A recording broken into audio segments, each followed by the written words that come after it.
going, everyone? Today's talk is with Professor Len Riley, a 10th degree black belt in Danzan Ryu Jiu-Jitsu. This is an incredible conversation about a martial art that has been proven to be very beneficial in the security bodyguard kind of world. So we are fortunate to have a great talk with Professor Len Riley. Good morning, everyone. Today's special guest is Professor Len Riley, a 10th degree black belt in Danzan Ryu Jiu-Jitsu. And it's an honor to speak with you today, sir. Thank you. How is the corona kind of affecting your kind of livelihood right now with teaching? Well, the dojo is pretty much, we're actively doing things outdoors, out in the parking lot, and trying to make the best of a bad situation. But we're carrying on a little bit. We're doing some online classes and things. So, and I'm digging up some old videos and recordings and things that we did over the years to send out to the students to keep them motivated. Yeah, I think it's important to kind of stay creative, especially because right now the unknown is so crazy. It is kind of cool to see you still doing what you do best, which is teach. Yeah, I enjoy it very much.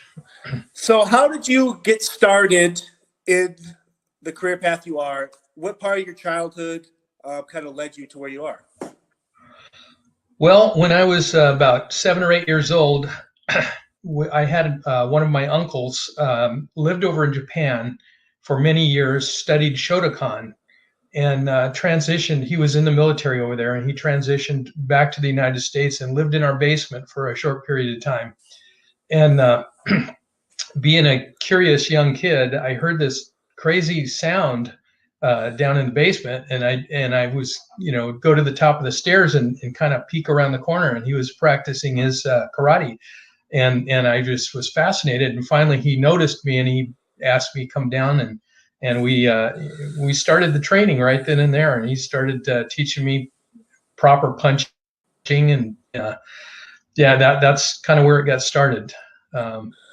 And I've been with my instructor Mike Chubb for almost 45 years now, doing and teaching jiu-jitsu. I've also studied with Fumio Demura in karate, John Ogden in judo. So I've been a competitor for many years. I really enjoy, the competitive world. But now, age takes its toll and you move on. And so I feel like my path now is teaching other people to compete. And I've had classes teaching bodyguards, teaching personal security people over the years, police departments, de-escalation techniques, and advanced baton. Which really caught their trigger because they thought, well, I'm pretty advanced at using this baton. And I said, well, what do you do if somebody takes it away and starts to use it on you? And that's where we kind of began our training. Fascinating. And so when obviously you're Professor Mike Chubb, it's very fascinating that you're still learning at your age. After all the experience you have, the fact that you're able to still learn says volumes about you and obviously the craft you guys are part of. I think you never stop being a student, and I think that's what's the most important. When I work with my teacher, sometimes I feel like I'm starting all over again as a white belt because he shows me stuff that I've never seen before, still after 45 years. And I think, he kind of sarcastically says, I taught you everything you know, but not everything I know, which I appreciate. But, it's always wonderful to learn new things, no matter what level you're at in martial arts or anything else. You never stop being a student. You just never stop learning. And that, I think, is motivation to keep anybody on track. What's the toughest part of teaching for you? Is it tough to motivate individuals, or is it you kind of just like you see potential and people don't realize that? I have yet to find somebody that I can't teach, but it is a mindset, and I have people that come in and I don't think they have they're just kind of trying it out, just kind of getting their feet wet and seeing what it's all about. I'm usually, when I'm looking for students, I'm looking for students that are going to stick around long enough to get something out of it. Students that are motivated to learn and understand. And it's not all about fighting and hurting people. It's more about controlling, and we don't participate in a fight. We stop the fight. That's a big important thing. People think that they want to learn martial arts to hurt somebody, and I said it's just the opposite. Right. The more you learn, the less you have to use. You become so efficient and effective that you don't have to grapple on the ground and trade punches and stuff. You end it right away by doing some sort of a control hold, put them in a little compliance pane, and have a discussion. And I find that most people, and I've been attacked, I've been in combat, I've had a lot of situations where my whole thing is to find out what motivates this person. What, if they're in a desperate situation to get it so extreme to pull a gun or a knife or come at me physically trying to hurt me, what's going through their mind? And so I have had the opportunity to take somebody down, put them in a control hold, and talk to them and say, what got you here, man? I've found that it's mostly desperation. And if somebody's after money or whatever, I just say, hey, just ask. I'll help you.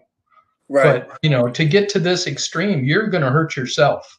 You're going to end up in a place you don't want to be, Right. whether it's hurt or whether it's in jail or all kinds of things. And you kind of just said it best. A lot of times, I'm still active in the security field. You'll have people where I'll come across individuals who are like, well, I'm a boxer. I could 20-degree black belt. I can kick ass. Well, it's like, man or girl, the best security people are the ones that articulate. They can think. They're not throwing the first punch. And I love that you stress the fact of, hey, this isn't a fight. Like, you could de-escalate without even lifting a finger, and I love that part of the training. Yeah, I think it's important to understand, when somebody's got that fire in their belly, they're just a natural born. When something happens, they don't run away. They're there. They do everything they can, even if they don't have skills. They do everything they can to try. That's the mentality that I think has to be there to really find somebody that's a really good martial artist and train them. And I think it would carry over into bodyguards and everything else, security work. I think without that fire, you have really, it's just right. book learning. I tell my students I can train a monkey or I can train a robot to do techniques. But to think for yourself in a combative situation where you don't have time, you got to make the right decision, and you got to check with yourself, all the time, that am I doing the right thing right now? If a cop was watching or I'm being videoed, would I be scrutinized? And right. you gotta keep that in mind all the time. Yeah, especially now with the police state, obviously with everything going on, the political and just whatever, it does kind of, I do sympathize with law enforcement because, yes, you can be properly trained, but you still all act like everyone's always watching you. And so there is kind of that mental hurdle that I think some officers aren't able to that's where you get the kind of tricky situations. But no, you're 100% right.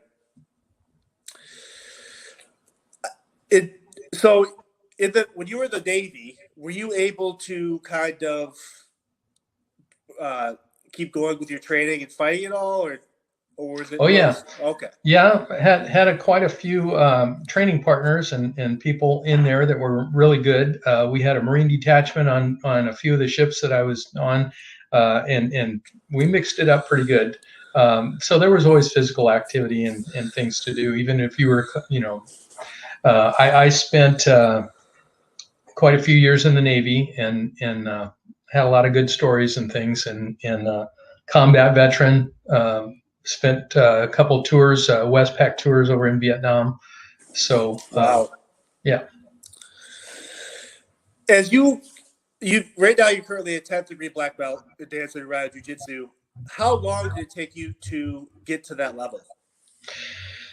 Well, It's funny you should ask that. I was just discussing this with one of my students that's a little over eager the other day. Um, Getting your black belt is like getting your white belt again. All a black belt means that is that you've learned enough of the basics to put it together in a real situation. When you get your black belt, that's when you start really hands-on using these techniques without really a thought process of, oh, what do I do if he throws a right punch, or what do I do with this? It clicks in as an automatic response rather than a thought process. And you just start from there, and you just go down, and take care of business. It's that, I mean, that's pretty much, the way I teach on a regular basis. How long has Danzan Ryu Jiu-Jitsu been around? Who started it? Danzan Ryu Jiu-Jitsu started early 1930s, late 1920s, by Professor Okazaki over in Hawaii. He transferred. He came from Japan to Hawaii and started teaching. And in the record books, he is one of the first instructors to ever start teaching outside of the Japanese race. When he came to Hawaii, it was just before the war, and he started teaching because he was real close to the Navy base there. He started teaching American sailors. He had a whole group of them came, and when they trained and got their black belt and moved on, some of them came back to the United States and started teaching Danzan Ryu in the United States. But even to this day, all the techniques, see, we have all the Danzan Ryu techniques that we train in, and for posterity and historical situations, we teach the techniques exactly the way they were taught by the professor back in the 1930s. However, we teach people to think for themselves. You take that technique, you might be a big guy, heavy, strong, or you might be a small frame person that's not as strong, or you might be a little bit older. There's all kinds of different combinations. So you take the root principle or the art, the concept of the art, and transform it into your own variation. What works for you? My teacher's 6'3", I'm 5'10". What works for him a lot of times doesn't necessarily work as well for me. So he taught me to think for myself. Take those techniques and arts that we've learned and adapt them to what works for you. And I take that a little bit farther. And when we teach security people, bodyguards especially, they don't have time to play with techniques. They just want to know what works fast. I want to be able to blink my eyes and it's over, and I'm looking at them in the rearview mirror. Right. They don't want to sit there and draw a lot of attention. So, that's where I've kind of transitioned a lot of the techniques. I still teach the Danzan Ryu exactly the way Professor Okazaki taught it, but I've adapted and learned a lot of new things. And sometimes it comes from students. Students come in and say, "Hey, what if we change this part, or what if we did this part? It makes it more efficient." They were right. We've changed it. We've made it. We've adapted. We continue to adapt. And so, a lot of times, I learn all the time from everybody. I watch things and I say, I just saw this little thing here. I wonder if I could transition that into one of my techniques that I teach the students to make them better. And that's been pretty successful for me. Do you watch UFC or anything like that, or you just kind of focus on your students? Yeah, I do. And some of those guys are really great. Some of them have a lot of great technique, but some of them are just brawlers. And I respect that totally. You could take some, I swear I've seen people that have not had an ounce of training and they just maul you to death. Right. But the ones, and it kind of reminds me of the gladiators back in the Roman days. It's turned into more of a spectator thing, and hopefully along the lines, you don't know these people until you know them personally, but I hope the honor and respect and dedication for the art itself is not overlooked.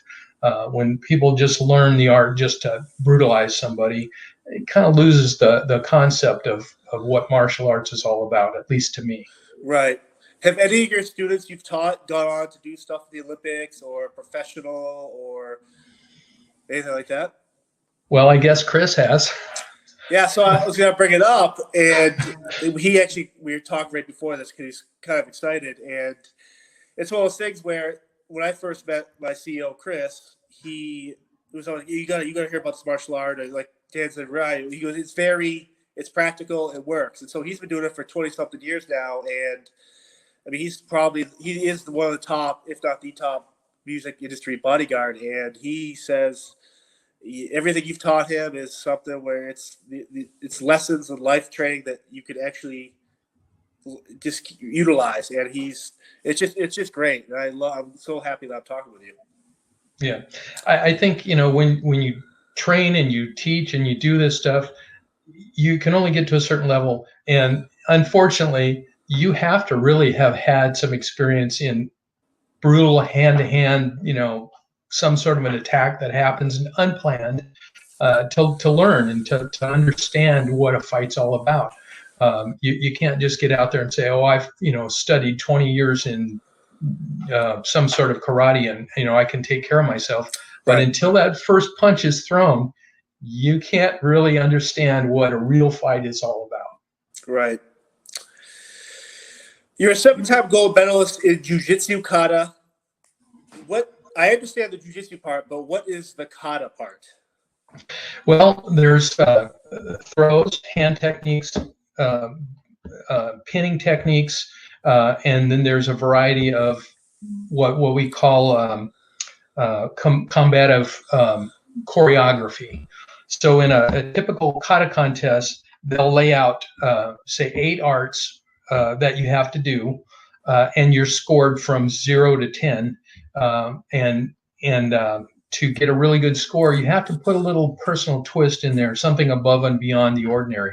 So you do the techniques, and then when you get to the combat scene, which is the choreography part of it, you have to use some of the arts that you've already displayed into a kind of a mock-up fight where somebody attacks and you defend, and it goes back and forth and back and forth, and it's worth 2 points at the end. And the combat scene, it's more trying to see something that's realistic rather than just going through the numbers of the techniques. So kata contest, it's a very important part of what we do in Danzan Ryu. And we also do judo competition, which is part of our history. And I find that a lot of people nowadays, especially, you can't find very many people that haven't had some sort of training in their life. So karate, everybody has had striking techniques, punching techniques, and I think that fits in good because in order to be a good kata fighter or fighter in general, you have to have somebody that really is throwing the right kind of punch and the right kind of kick, not just faking, pulling punches and stuff like that. It really has to come at you, and then you can really deal with it, because in jiu-jitsu, you have to have momentum. If that momentum is not there, if the guy throws a punch and stops, you don't have the momentum because he's pulled it back, and then you have to change the technique. So we try to do it as realistic as possible, and that's what really thrills me is to watch these contests and be a judge nowadays. Watch these guys really. I mean, you'd think they were really fighting. It's that realistic looking, and that's what we're after, is to put it together to the point where everybody's wowed. Right. What is the biggest difference between judo and Danzan Ryu? Between what? Between judo and Danzan, what's the biggest difference? Jiu-Jitsu, it's considered a killing art. In order for us to take it and put it into a competitive situation, we have to modify some of the techniques. Where judo was taken from Jiu-Jitsu originally to make it into a sport where you could do the throws, you could do the pins, and not that it's not as deadly as everything else, but it's more of a sport that you can get out there and train and do your best, and just see how strong, test your skills against somebody else without really getting hurt or killed. Right. You've taught at the Black Belt Karate Dojo that was owned by Chuck Norris. Yes. Any kind of stories dealing with Chuck? I mean, obviously he owned a bunch of studios at the time, but how did you kind of get into land your feet there? Well, I was teaching. Well, I was teaching my own class at the Downey YMCA, and my teacher was teaching at Golden West College in Orange County. They closed that class at the college, and we were offered, one of the students was Brad Campbell, and he was Chuck Norris's cousin, and he was opening a studio and said, "Hey, come on down to my place, and we'll have you guys teach the jiu-jitsu part, and we'll teach the karate part." And so when we were there, we'd see Chuck Norris. He came in a few times, and very nice guy, very quiet, mild-mannered, came in, was very cordial to everybody, and he took a shining to jiu-jitsu, and we taught him a few things, and I think he got up to a brown belt level in jiu-jitsu, and then he moved on. I think when he moved to Texas, he started the Brazilian jiu-jitsu style, which is, it's great to see that he continued on with training. There's all these Brazilian jiu-jitsu, your jiu-jitsu. So I get that the jiu-jitsu is like the kind of the base. So how many different types of jiu-jitsu are there where different people kind of put their touch on it? Well, everybody's got a different twist on that. I was around before the Gracies came here to the United States, and it was kind of a shock the way they came onto the scene, challenging people and things like that. But over the years, they've kind of mellowed a little bit, and they've learned to round out their system. They were taught jiu-jitsu originally back in, I think it was the early 50s, when one of the Japanese professors traveled to Brazil. And at that time, they weren't allowed to teach outside of the Japanese race, but they could go put on demonstrations and teach parts of the art. And he went out and taught what we call shime, or the ground fighting techniques, and taught that. And the Brazilians grabbed onto it and made their whole fight careers out of the grappling part of it, which is fascinating to me. But then when they came to the United States, I think they started understanding that challenging people isn't really the best way to learn or to get to know all these other systems of fighting.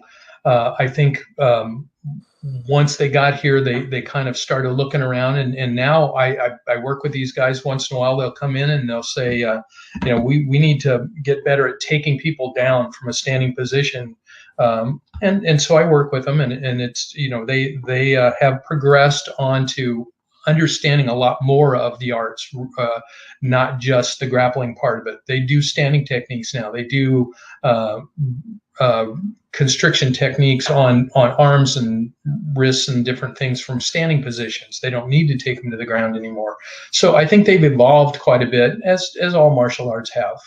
Right. Along those lines, obviously back a little bit with Chuck, it's cool to see people at that level not have an ego or a chip on the shoulder. But I do think a lot of times when you see people fail, they do have that kind of ego or that kind of better than you kind of attitude. Yeah. And so how, as a teacher, are you able to teach around that and kind of quote unquote beat that attitude out of someone? Or do you have to look at them and be like, hey, you got to help yourself? Well, when I was in judo, I think I learned a big lesson. I went out there and I did my best, and sometimes I would just get creamed. And my teacher would turn around to me and he'd say, now you're learning. And I said, I already know how to get my butt kicked. How am I learning? And he said, in order to learn, you have to lose once in a while and then figure out what went wrong. And then you can get back on track. And then that person that beat you last time, you figure out that's his favorite technique. Next time I go against him, he's not going to get away with that technique anymore. Right. So that's kind of what I grasped. and it worked for me, and that's pretty much the way I like to teach also. As you're going through like doing these national championships and winning, did you ever have a rival that you always see every now and then, or was there always just kind of shake your hand and, well, I'll see you next time if I see you? Well, that's the wonderful thing about Danzan Ryu Jiu-Jitsu. We are all like brothers. Awesome. We'll compete against each other and just do the best we can and walk away and hug and shake hands. And you know, we've always maintained that in Danzan Ryu Jiu-Jitsu, and I love that about it. It's not like, you know, I hate this person, I'm going to hurt him real bad or anything like that. No, we're testing our skills. We're learning from each other, and I think that's how we've progressed over the years, learning from each other. And you can't do that if you have animosity towards another person. Right. What caused you to move? Because now you're up in the Northwest Washington area, correct? And Yeah. so why did you move up there as opposed to staying in California? Well, I was in water conservation down in Southern California about 6 years ago.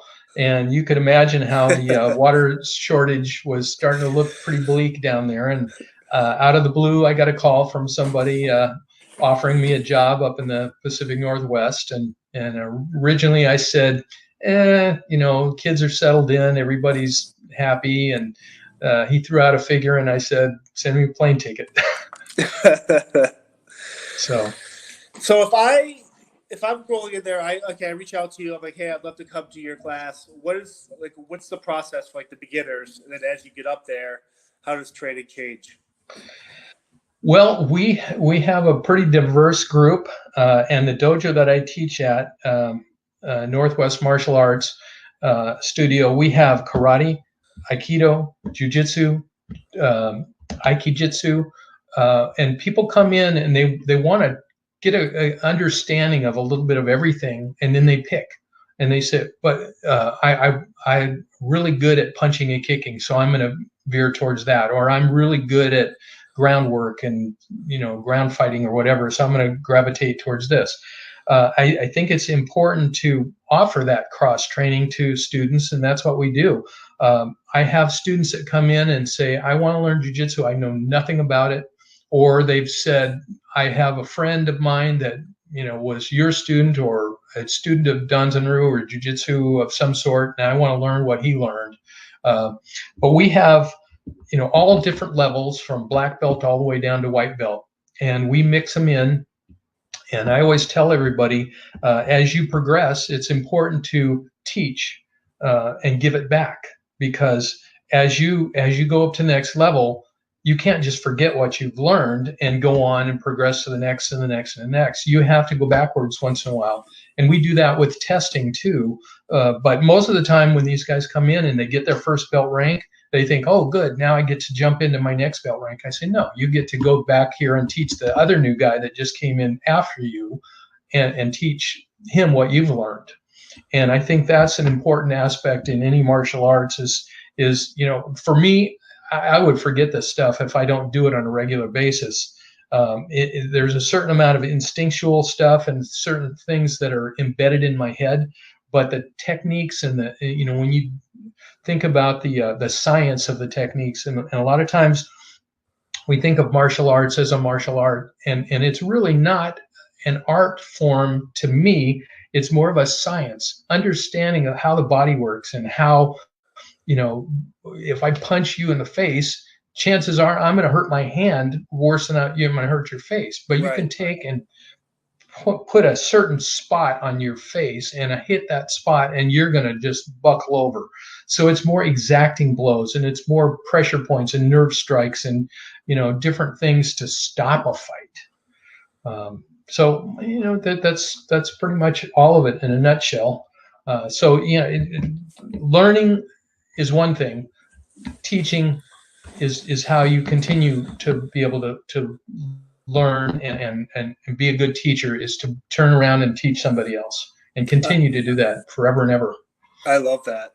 So is there a common, or like, so, okay, say I'm at my first black belt, is there a set time between you keep going up, or is it just depend on the amount of time and training you put into it? Yeah. Some people make their black belt faster than others. Some people are after the black belt itself rather than the knowledge, and you got to recognize that right away. And I kind of shy away from those people. Okay. But I've had some really good, skilled people, and people come in with a little bit of knowledge from another martial art, and they pick it up faster because they've learned how to learn martial arts. And so I'd say between 4 to 5 years, most people will be able to get to the black belt. And then between first and second, we usually give them a year to 2 years in that belt rank. And then between second and third, 3, between third and fourth, 4, and then fifth degree on up, there's 5 years timing grade required. And then dedication or passing on the arts, teaching, promulgating the system to other people, and giving back to the organization. If I'm doing my first degree black belt test, what does that entail? Is it like one-on-one, or is it just me as an individual showing you guys what I've learned?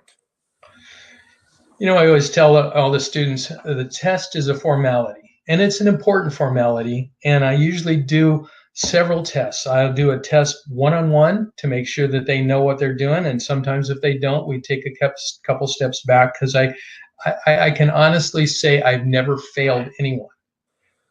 What I do is I take them through a practice test, and I'll get them to a certain point. And if they're stumbling a little bit, I'd say, let's go back and work this a little bit more and put off your test a little bit farther. So by the time they're ready to test, I've already tested them.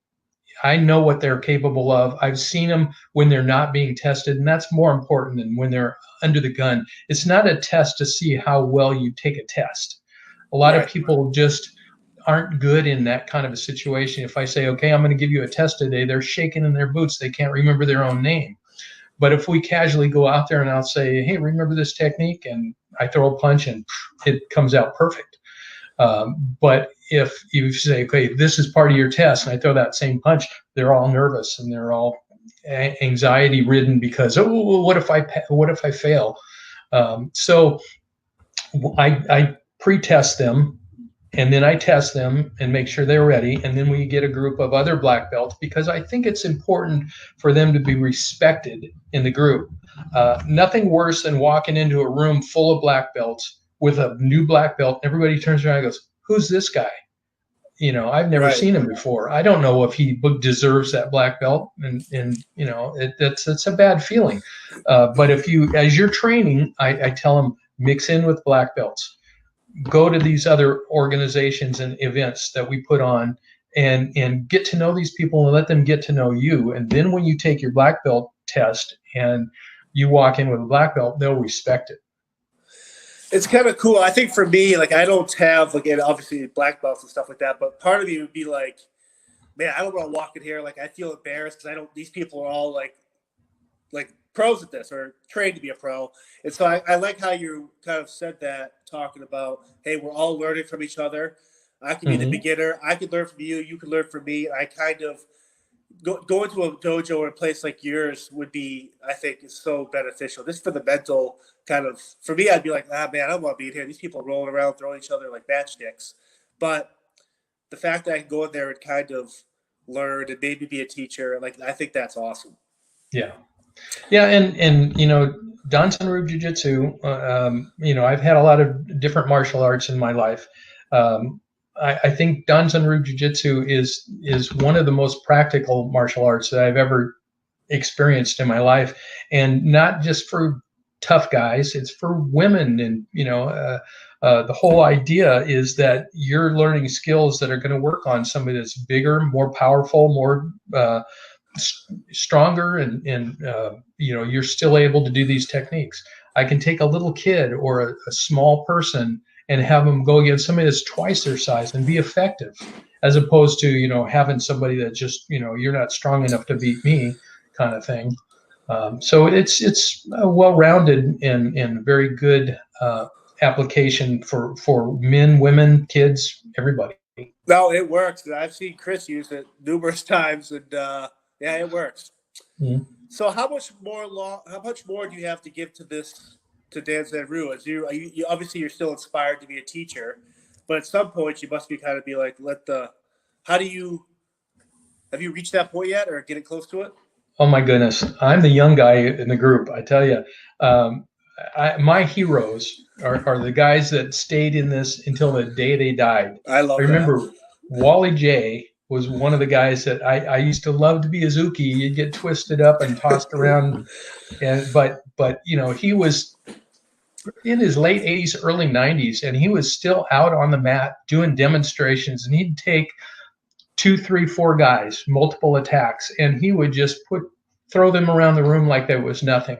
And it was because he learned how to refine the techniques down to a level of, you don't have to be fast, you don't have to be strong, you just have to know where those points are. And he could control anybody and everybody, and it was just fascinating for me to watch him. And as I get older, I respect these guys that are in their 70s, 80s, 90s, still working out, still doing this stuff, and they will till the day I die, till the day they die, and I'll do it till the day I die. I love that. Well, you're only 50, so you got some time. I wish I was still 50, but I appreciate that. I want to say thank you for this today, Professor. It's so awesome to learn from individuals like yourself, and I wish you all the best. And hopefully when COVID kind of clears up, wherever, Chris and I are going to head out there to check on you. He says he wants to put on his old gi if it still fits. Oh, wonderful. Yeah. Well, give me a call when you guys are ready. We'll come down to the dojo and we'll do it up. I love it. Thank you so much. Okay, thank you.